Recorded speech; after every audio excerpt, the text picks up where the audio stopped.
So recently in the NBA, there have been a bunch of crazy scoring performances that's happened around the league. And of course, instead of just complimenting the young stars and the dominated offensive scoring performances, of course, the old heads want to sit here and tell us about how there is no defense being played. And back in my day, we really played defense.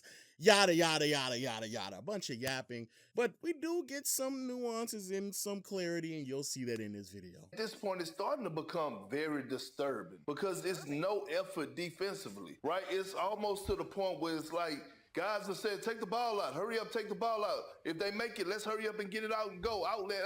Like, this is bad basketball defensively. Like, I played in a How is that bad basketball defensively? Getting the basketball after a made bucket and trying to run in transition so you can get an easy quality look instead of trying to constantly operate in a half-court set. How is that bad basketball? Mind you, I just want everybody to be very mindful. That was the entire 80s. The entire 80s ran at a similar pace, if not higher, than what we see in today's game. So if you think that those concepts is just bad, that means that you also think the 80s are bad. Like, I played in a time where it's like, if a guy was about to hang 30 on you, at least you was gonna get ejected for a hard foul. Like, you had to go out swinging. And I mean, like, it's no pride defensively. Look at these shots.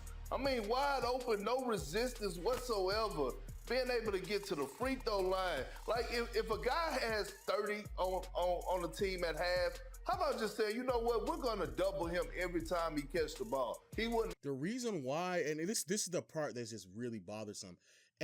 When people sit here and say, and I can't believe I had to explain this to somebody, but like, old heads try to sit here and say, back in my day when somebody was really putting on a scoring palooza on us, we just had to just rough them up and just make sure that we gave them a hard foul. You do realize when you admit that you were fouling players, that means that you're not playing defense because the reason why it's a foul is because it's violating the defensive rules?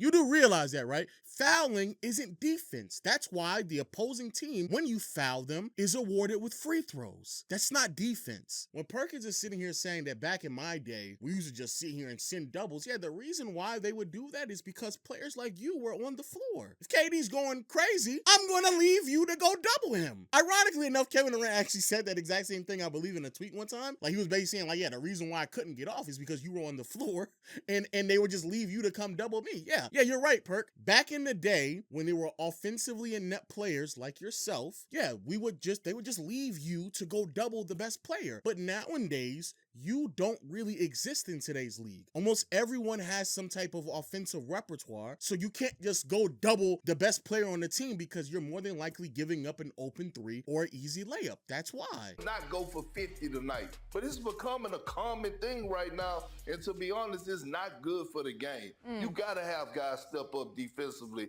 and provide effort and physicality. So, Brian, what do you want to see more of, scoring or more defense? I want to see balance, because that's where we're a little bit out of whack in the NBA right now. We don't have balance. You know, I've talked to some head coaches. That's actually a great answer, because balance is needed. Because I'm not going to act as if like every player in the NBA plays defense. FYI, that's never happened in NBA history. And I'm also not going to act as if like there aren't a couple of possessions that do look a little bit wonky, because it does feel as if like teams are basically just conceding certain shots or certain possessions because they know that they're already defeated. And they're just hoping that, you know, whoever I'm guarding is going to miss their shot, right? So I do believe that there does need to be a bit more balance. And I love that what Brian Windhorst said right there. And there are probably going to be rules coming down the pipeline that will lead itself to more balancing. Balance is the answer. This idea that people want to watch defense, no, you don't. The idea that people just want to see these defensive juggernauts and this slow pace off, like, no, they don't. People do not want to watch slow offensive teams that are so defensive oriented that teams are only scoring 99 points. No, they don't. No, they don't. Please do not allow anybody to lie to you and say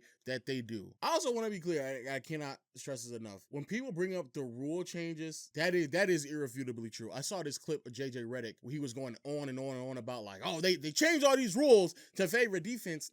That's not completely true. The rules that JJ Redick was referring to are rules that were actually just not allowing offensive players to just manipulate the game so much so that it made it impossible to defend. But they didn't necessarily favor defensive players. They just took away a lot of the aspects offensively, if that makes sense. They kind of just tamper down what they did offensively. With that being said, however, it's still very disingenuous not to acknowledge how we got here. And there are undeniably rule changes that have allowed us to get here, as well as players starting to understand the rule book and get a better understanding of what they are willing to get away with on a possession-to-possession basis with the dribbling, shooting, how to draw fouls, right? That takes like decades of just a trial and error and learning what the referees will and will not allow and really pushing the boundaries. Sure, I'm going to ask y'all a question, and you tell me if it's facts or if it's cap, okay?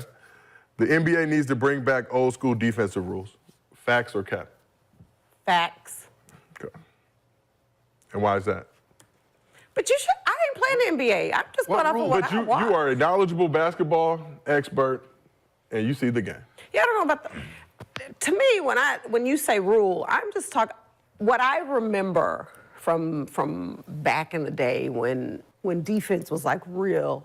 Like there were moments you could just knock somebody on their ass. There was no foul call. Like you could guard somebody. You could get up in their space. There was not this, now it's all about freedom of movement. You can't hand check. You can't put a hand. No, you shouldn't be able to hold them. But if I want to guard you and get in your space, I should be able to touch you and be a little physical with you. So prison rules. I don't know. I ain't never been to prison, so. No, let's cut the malarkey here. And shout out to Gilbert Arenas for also calling that out. So basically, yeah, you want them to foul them. That's basically what you want. Like, what are we doing right now? I can touch them up and then it's not a foul. Like, let's say hypothetically speaking, they do allow a more physical play, right? They do allow a bit more touching on the perimeter. What is that going to really do? Every team that has a dominant ball handling guard, they just say, hey, yo, Kawhi on me? Hey, come set the screen real quick and then switch and get Zubac on you, who can't get physical with you because he's not laterally quick enough. Like that's literally what's going to happen. And that's what Luka does. That's the thing that really bothers me when we had these conversations. People watch the game. If you watch the game, the Hawks were trying to play defense. Not in all possessions, I don't want to make it seem that way, but they were attempting to play defense quite often, and they showed several different looks. The reality is though, when you have a player that offensively skilled, even if you get physical with me, I'm just going to call for the pick and roll and to bring a weaker defender on me. So against the Hawks, I'm going to pick on Trae Young. Against the Clippers, if Kawhi and PG are guarding me, I'm going to pick on Zubac, and that's what Luka was basically doing for 2 postseason series in a row against the Clippers. Luka touched down in the NBA, walked into his first playoff series, saw Kawhi and PG, some of the greatest perimeter defenders, and still was posting up 30, 35 points in the playoffs. And it wasn't because he was just completely just dog walking PG or Kawhi. It's because, hey, Kawhi's defending me, PG's defending me, they getting a little aggressive. I'm not going to sit and try to prove a point. I'm going to go get some buckets, and I'm going to just go do it on Zubac. Kenyon, NBA needs to bring back old school defensive rules. Facts or cap? What you looking at over there? It's cap, but y'all know the way I feel about it, right? Because guys are really good right now, right, offensively. And no, I don't think it's just individual pride, man. Like, so that's, like, it has nothing to do with schemes and all that at times, man. It's individual pride. I go back to, like I was talking about the other day, about being up on the pick and roll and certain things like that. Dog, that's knowledge of the game and individual pride. I do agree with King and Martin here, because like at the end of the day, there are capable defenders in the NBA. Like, shout out to Alex Caruso, shout out to Marcus Smart, Derek White, Drew Holiday. Like, there's more than competent on-ball defenders, especially at the guard position. And they do the things that are necessary, play defense, right? And so even with the rules potentially limiting them in contrast to some of their defensive predecessors, they still have the ability to be very impactful defensively. So I agree. To an extent, it is just pride. And I do watch some of these players defend, and they kind of just concede a lot of these things because they know they're not skilled enough to operate in some of these like offensive sets that they're putting them in. Now, also, these players, a lot of these players are just legit defensive liabilities, and defensive liabilities have always existed in the NBA history. The difference, though, is that in today's game, the coaching, the mentality, the hunting for threes and constant mismatches is way more prevalent now than it was back then. That's really the difference. And so even if you had a competent defensive perimeter player or a competent defensive interior presence, the coaching in today's game, the schemes in today's game, they're just way more advanced to give you better opportunities and advantages than they did in yesteryear. Like King and Martin said, bro, it's kind of capped because y'all have to acknowledge just the skill level and the schemes that are happening right now put so many teams and players at liabilities or handcuffs them just off of sheer skill alone. Like, I got to make the decision of who I want to give up on on an open three. Like that's just the reality of it. Individual pride is. That means nothing. Yes, it does. But it does. Okay. So, No, but it does. and if this knowledge was of the game, right? So it's the clip. So we're gonna talk about it right now. Anyway, the other day you saw the Pat Beverly, Paul Reed clip, right? They playing Paul Reed back on the pick and roll, right? Pat Bev like, no, I don't need you here. I need you here. I don't need you here. I need you here. That takes a little effort and pride and knowledge of the game, like not to be back on the pick and roll, right? It's a different look. I ain't saying that I'm gonna stop you from scoring, but I'm giving my effort and okay, I'm gonna be up on the pick and roll now, right?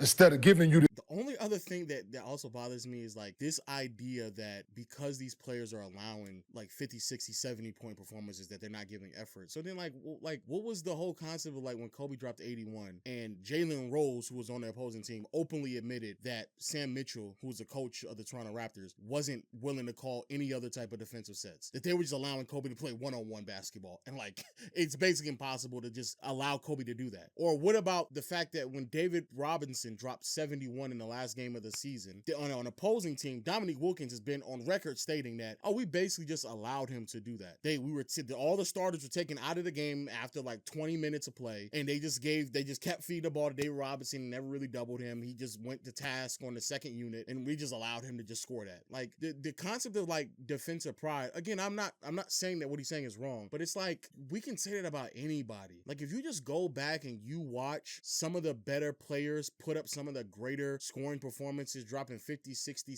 like those games, those outings very rarely are done against great defensive teams. Very rarely. 99% of the time, it's against teams that either A, do not have favorable matchups for the players that they're trying to defend, or B, are not good defensive teams. All these scoring performances happen against bad teams. When Devin Booker dropped his 62, that was against the Indiana Pacers, 26th ranked defense. Okay, hold on.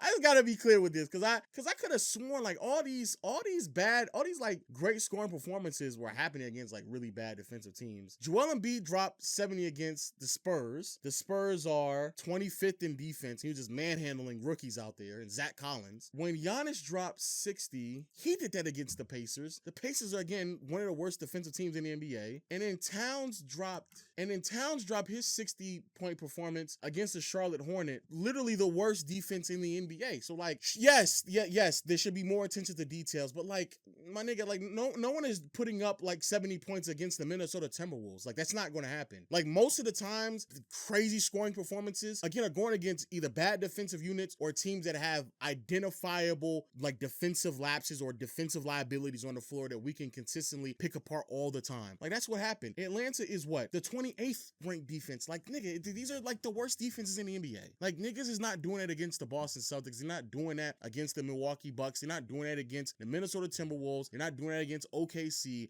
They're not doing it against the Clippers. Like they're just like, they're not. But yo, let me know your thoughts in the comment section below. And until next time, I'll see you all later. Peace.